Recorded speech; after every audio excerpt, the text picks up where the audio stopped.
decisions? I think, we're seeing people Sunday and Monday, so, really want to get the right person rather than get somebody right now. But the games do come thick and fast, don't they? So, we need to get somebody as quickly as possible. Ideally, probably somebody who's available now, because if they're in a club, it gets a lot more messy and complicated. So, we're going to do our best to get it all sorted next week. But, if we can't, because we can't get the right person in that time, then maybe the week after. But we want to do it as quickly as possible. OK, well, Steve, have a listen to this, because we've been out and about in the streets around Selhurst Park. We've spoken to your fans. This is who they want to replace Ian Holloway.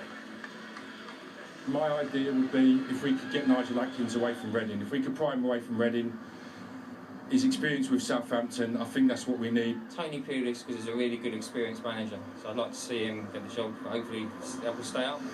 I'd like Di Matteo, because he's very experienced.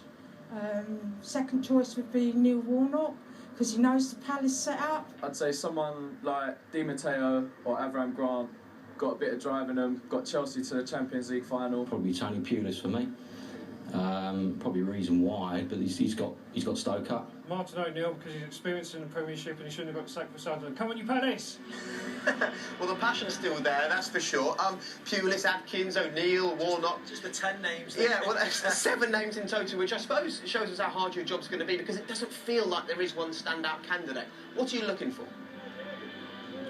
Yeah, I think that Premier League experience, would be a plus, but we're also thinking about maybe a younger manager with somebody with Premier League experience to help them. So I think you need somebody that the players are going to look up to and respect from the moment they walk in the dressing room. So that's a big plus. A connection to the club never hurts.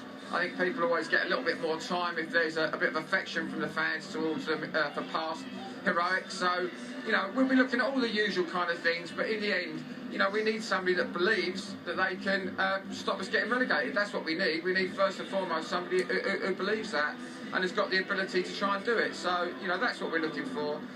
It's going to be very simple questions that we ask people. It's going to be more a chemistry meeting, probably to see how me and the potential new manager get on. OK, but you said that they need to have a knowledge of Crystal Palace and love for the club. Have you spoken to Neil Warnock? Is he there? I don't know if he's there. Is he? If you put me on the spot, we could do an interview. I've certainly been calling Neil and asking for his advice. I know Neil a little bit from his time here. A lot of people at the club have got a lot of affection for him. He did very well for us while he was here. The impression I get is that Neil, has moved on in his life, but he's certainly somebody that I'll be consulting and taking advice from. And as well as taking advice, would you gauge his interest in the job if he expressed interest? Well, I think, if Neil rang me and said, look, I really think I can do this for you, then obviously it'd be something that you would consider. As I said, I'm not sure that's where Neil is right now. He seems to have a nice, cushy job with you lot and various other things. So I'm not sure, that this is what he wants to do. I know him and his wife, Sharon. They live down in the West Country and they have a very nice life, and I think he's more or less committed to that. So I don't think that one's going to happen this time, but you never know.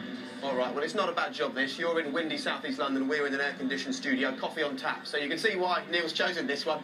But look, thank you for your honesty, thanks for joining us today, and very best of luck in your search for a manager, and today against the table toppers.